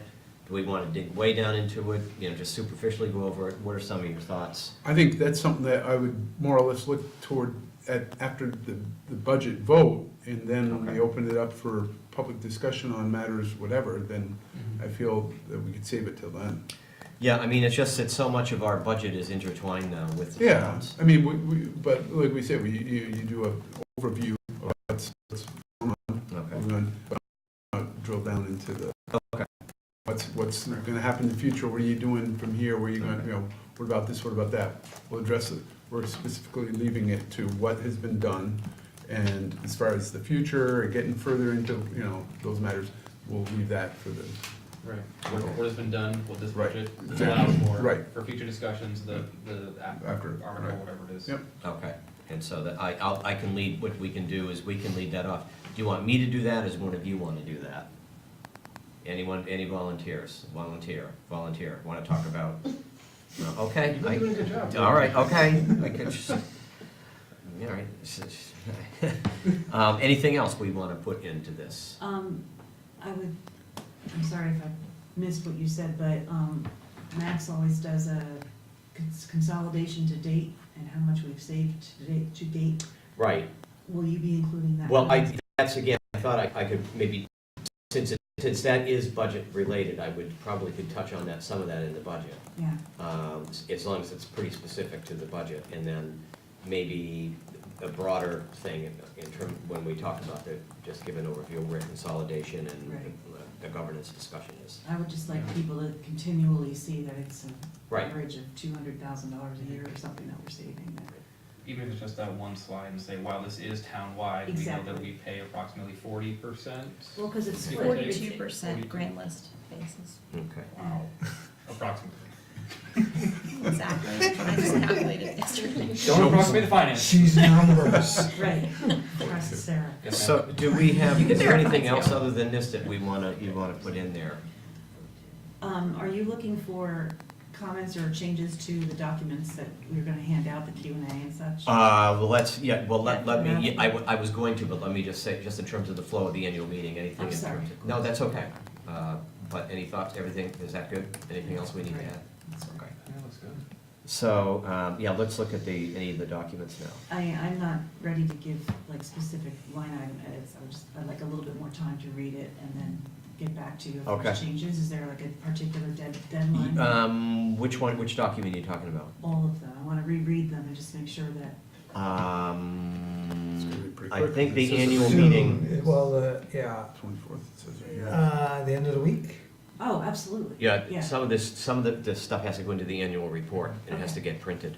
Oh, yeah, like your letter and everything. Yeah, I just wanted a chance to read it again. Okay. Sure. Thursday, Totally. like 5, Sure, 4:30, I mean, 4:30?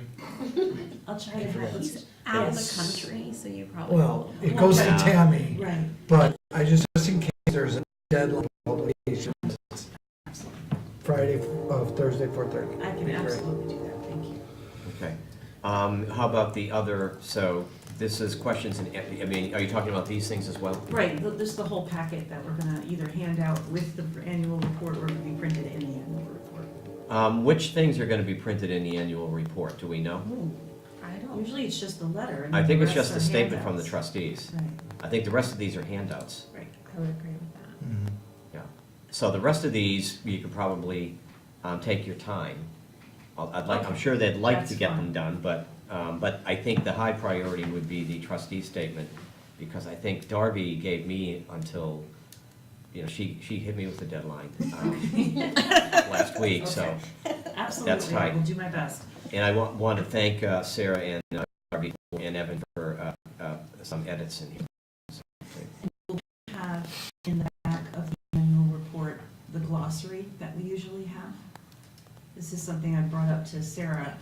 In the village report, we usually have a glossary of terms in the back that explains what a motion is. It explains what certain line items in the budget are, just so folks can understand the report better. I will bring that up at my staff meeting Okay. tomorrow I mean, morning. it's probably in what Patty left behind. Yeah, I think I would ask and say, is it basically the same template that we've been using for the last few years? I would imagine so, but I'm But gonna it's double prettier, check though. the covers and a Essex printer. So the rumor can die that we went somewhere else. It's been Catamount color for years. I will double check. We have a meeting tomorrow morning, make sure that glossary term. Tammy was very careful not to change anything that Patty had been doing. Also, 'cause she didn't really discuss it, so we will double check that. We're both in the same But it's meeting been in tomorrow there for the morning. last 2 or 3 years. Right. We're in the same meeting tomorrow morning, so we'll take care of that. Thank you. It's useful, and it'd be nice to have it in both annual. Yeah. And so the towns was blue and had a thing, we're looking at green for the village. So they're gonna be very similar, but the village will be green. And Elaine, I know we talked about a couple of things at the end of town meeting, but it was all sort of this like frantic blur. So if there are other things you said to me, if you could remind, that require action, if you could remind me that. No, would be I great. recall talking to you about two things. One was the glossary, which I would really like to see repeated this year. Yes. And the other was the potential of using dyslexic-friendly fonts. Oh, that's right. But that's See, like a I'd whole like, other conversation. Don't worry about that now. Something about accessibility and, you know, that might be useful in the future. that's right. That was. But yeah, let's not change the process now to accommodate a new font. That would be awesome. Dyslexic friendly fonts are no serif, is that what it is? What's it? They're sans serif, Okay. but they also are weighted heavily on the bottom. And they sometimes lean in different directions depending upon whether it's a B or a D or a P or a Q or a G to help you differentiate. And there's spaces, bigger spaces between letters and words. Okay. That's interesting. Yeah, it's really Yeah. interesting. I learned about it, well, but never mind. I had one other thing, just, other communities, what they do with their village and or town meeting is they have some community group will do a bake sale.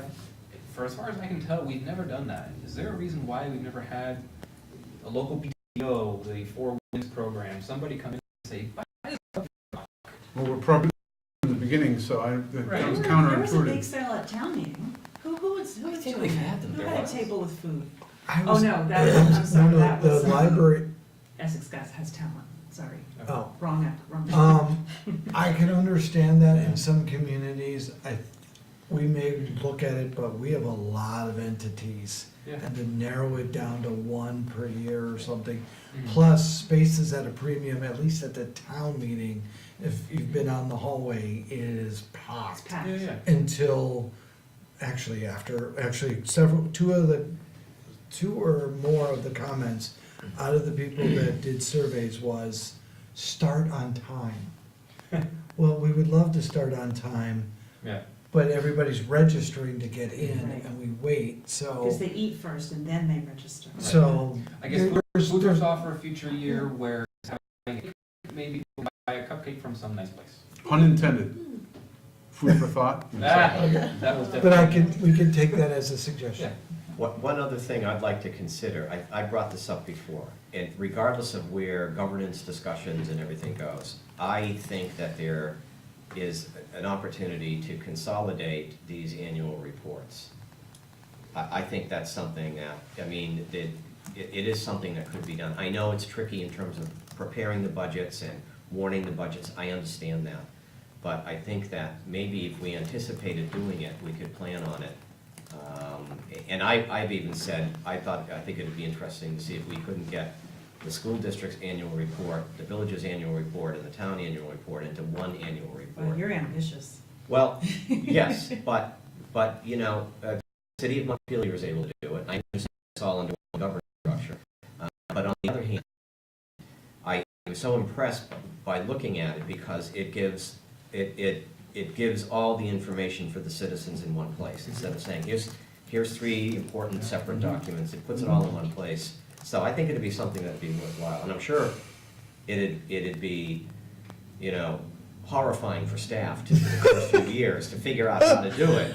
But on the other hand, maybe we could hire some extra help. But I think in the long run, it'd really be something that'd be great.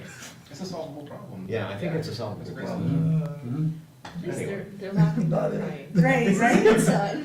My recent Google Well, searches include, can my hair turn white overnight? See, look at, it's the easy solution, you see, but the problem is that the school district has its annual meeting in April, the village has its annual meeting in April, but the town, well, you know what? We pushed 2 out of 3, we pushed the town annual meeting, back, push back into April, and Or we you all just get it make- together, and we, you That would know, be better than trying to pull it all up. give you guys more time, yeah. Or you just make it online version, and then you print out, the town does their, whatever, their annual meeting, their, you know. We could look into it. No, it's just But I a mean, thought, it's just a thought. I don't want to digress into this, it's a long meeting. Like I think said it's from good. the audit, at the audit discussion, I look forward to the day when we can do one. Yeah, I know. Right. Yeah. One. Yeah. Okay, sorry, just a thought. Yeah. Let's move on. So, consent agenda.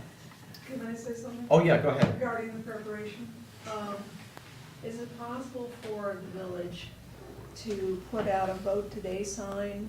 I noticed that at the at town meeting, there was no vote today sign at 5 hours to 1 people, but voting for, not that we're never part of town. But it'd be awfully nice with, you know, the Australian ballot being with the school district, okay? Right. To let our residents know that we are indeed voting, if not on Tuesday, then also on Monday, okay, and the Wednesday before, that there is some political action happening for their governance, and we are not reminding our public. Some of them do things electronically, some of them do it the old-fashioned way, by paper, and that sandwich board that used to go out. Dan, you mean that out here, on the I mean, Village out Green? here, Oh, yes, okay, we out didn't here. have a sign this year? No, I thought we normally. There also wasn't one at the town office. there wasn't one there either. Okay, so I think our populace needs physical reminder, Yes. okay? Because in the electronic age, people have their noses on phones, okay? And they're not supposed to be doing that in cars. Regardless, okay, they miss things, and I think sometimes that sign has helped people remember that sometime during that day, they need to hit the polls. Okay. Or participate later in the evening. So, It might just be new staff, old staff, you know, it was such a matter of habit for Patty probably to do that.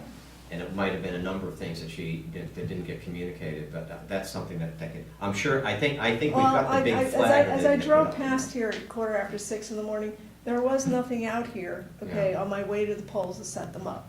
Yeah, So, I'm sure that if it was going to happen, it would have happened by then. yeah. And I'm going to ask you to please make sure that it is happening by Sure. then. Yeah. Okay, so that we're all all Diane, reminded. I'm sorry, but if you did see it, and I'm sorry that we didn't put it out, you called us or texted or whatever. We do have a staffing changeover, but if somebody would have called us, one, we would have located where the sign is, Yeah, and we would have found, it's probably in the basement. yeah, And we would have put it out. yeah, we don't. I'm jumping over my supervisor, okay, while I'm saying this, Do it because, anonymously. okay. But I'm saying this as a member of the public, okay, that wasn't there, okay? I asked about It'll be signs, fixed. I asked, That's as the easily presiding fixable. officer for here, I ask about signs on a regular basis. Okay, that's fixable. We Yeah. can fix that. We'll do that. Okay. Thank you, Diane. Thank you for pointing it out, though. That's good. Thank you, appreciate it. Well, there are only a few of us up at that time of day. Yeah. So we are on to the consent agenda. We approved the consent agenda. Elaine seconds. I'll second. I have a. Oh, yeah. I was reading the information about the communications team, and thank you for the website questionnaire. I will do my best to get it filled out by March 25th. Can I just offer a reference tool that, I know that this is like the start of the communications team process, and I want to make you aware, I know you know about the Essex Governance Group that formed 5 years ago at this point, 4 years ago. They did their report, the EGG report, and one of the recommendations was have a communications director and have a concise communications plan. I'm gonna make a copy of this document. It's a public involvement toolkit. So I know that this is getting municipal information out to the community. And once you have this process underway and you're all comfortable in your roles, I would like us to talk about those recommendations for communication from the EGG. This is a public engagement communications protocol that is from the city of Portland, Oregon, I think. It's a really, I'm not gonna go into great detail, but it's one of the 4 recommendations that both boards accepted from the Essex Governance Group. And so I'm really excited to see that there is now going to be a protocol in place for external communications from staff. And then as soon as you're ready, I can't wait to sit down and start talking about a public participation protocol involving this team. So, rah, rah, thank you. And thank you for establishing this, having staff dedicated to communications. It's really, really important, and I'm really glad to see that it's being implemented. Thank you. So, Okay, thank you. Face. So, we have a motion, we have a second. We have a second. Any further discussion about the consent agenda? No. Anyone? No. No? Thank you, Elaine. Okay, all in favor? Aye. Aye. Oh, that was the reading file, wasn't it? Yeah, I didn't Yeah. wanna, We got that's you. okay, that's okay. Because, no, I I'm seriously. so sorry. That's I'm fine. so excited. It was so nice. We were all holding our breath, but that was okay. Yeah. You guys are great, thanks. But not a reading file, I have a question. We are just- Yeah, okay. With the board website questionnaire, are we gonna get these questions electronically? Or is that the intent, like, or are we? I could ask, I can get you electronically, Can you download the page? I'm just saying it'd be, I don't have a way to take it from a PDF to put it into a Word to then put something in. Got it. So if it could be something, handwriting is atrocious. Yeah. Yeah, be appreciated. my 8:30 meeting tomorrow morning will take care of that. Thank you. I mean, it takes care of a lot of things. At that It 8:30 does, meeting. we have just the manager's office, so it's Sarah, Greg, myself, Tammy, and Travis. We try to meet once a week for about an hour, and these types of things, or an hour and a half, they get taken care of. Thank you. Talk about hair going white. It's good that you don't have it. Yeah. Any other questions about the reading file? Everyone good on this? Everyone see the change in our joint meetings? We did a switcheroo on the joint meeting schedule. We had one for late April, and we moved it up, and we moved our regular trustee meeting back. Because it was gonna put the regular meeting on the same day as the Australian ballot vote. We're still having a joint meeting on the same day as Australian ballot. Right, right. Anything else, reading file? Everyone good? Schedules, all set? Yep. Okay. So, I think we are not gonna, we're not going into executive session. I think we're all set. So, do I hear a motion to adjourn? So moved. Okay. Second. Dan seconds. Any further discussion? All in favor? Aye. We're adjourned. Thank you.